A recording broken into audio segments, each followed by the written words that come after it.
মানুষ হাজার হাজার রোগের ঔষধ আবিষ্কার করেছে। জ্বরের ঔষধ আছে, ব্যথার ঔষধ আছে, হৃদরোগের ঔষধ আছে, এমনকি মানুষের মানসিক কষ্ট কমানোরও ওষুধ আছে। বিজ্ঞান প্রতিদিন নতুন নতুন চিকিৎসা পদ্ধতি তৈরি করছে, হাসপাতাল বড় হচ্ছে, চিকিৎসা উন্নত হচ্ছে, ঔষধের তালিকা দীর্ঘ হচ্ছে।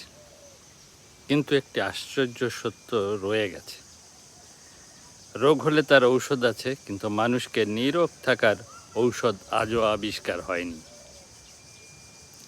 মানুষ যখন অসুস্থ হয় তখন সে চিকিৎসকের কাছে যায়, কিন্তু মানুষ অসুস্থ হওয়ার আগেই যদি নিজের জীবনযাপনকে সঠিক পথে রাখত, তাহলে অনেক রোগী জন্ম নিত না। এই দর্শন বাঙালিয়ানা বলে, মানুষের রোগ শুধু শরীরের নয়, মানুষের রোগ মনের, আচরণের, লোভের, অস্থিরতারও। যখন মানুষের জীবনে প্রকৃতির ছন্দ বিচ্ছিন্ন হয়ে যায়, তখন খাদ্য অমিতচার হয়। যখন মনে অহংকার, হিংসা, লোভ জমে, তখন ধীরে ধীরে শরীর ও মন দুটোই অসুস্থ হয়ে পড়ে। তখন মানুষ ঔষধ খুঁজে বেড়ায়, কিন্তু প্রকৃতি কখনো অসুস্থ ছিল না। নদী নিজের ছন্দে চলে, গাছ নিজের নিয়মে বেড়ে ওঠে, পাখি নিজের সময় মতো উড়ে যায়।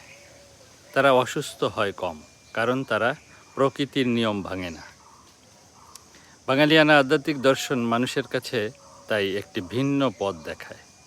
এই পথ ঔষধের পথ নয়, এই পথ সচেতন জীবনের পথ। এই পথ বলে খাদ্য সংযম, মনে নম্রতা, আচরণে সত্য, প্রকৃতির সাথে সখ্য, আর অন্তরে মালিক স্মরণ। এই পাঁচটি বিষয় মানুষকে রোগমুক্ত করে না, মানুষকে নীরোগ জীবনের দিকে নিয়ে যায়। তবে নীরোগ রোগমুক্ত করে বাঙালিয়ানা। এই কারণেই বলা যায়, পৃথিবীর সব রোগের ঔষধ থাকতে পারে, কিন্তু নীরোগ থাকার প্রকৃত ঔষধ মানুষ এখনো খুঁজে পায়নি। আর সেই ঔষধ কোনো বোতলে নেই, কোনো হাসপাতালে নেই, তা লুকিয়ে আছে মানুষের সচেতন জীবন, সংযমী মন এবং প্রকৃতির সাথে মিলিত জীবনে। বাঙালিয়ানা আধ্যাত্মিক দর্শন তাই মনে করিয়ে দেয়, নীরোগ থাকার সবচেয়ে বড় ঔষধ মানুষের নিজের জীবন পদ্ধতি।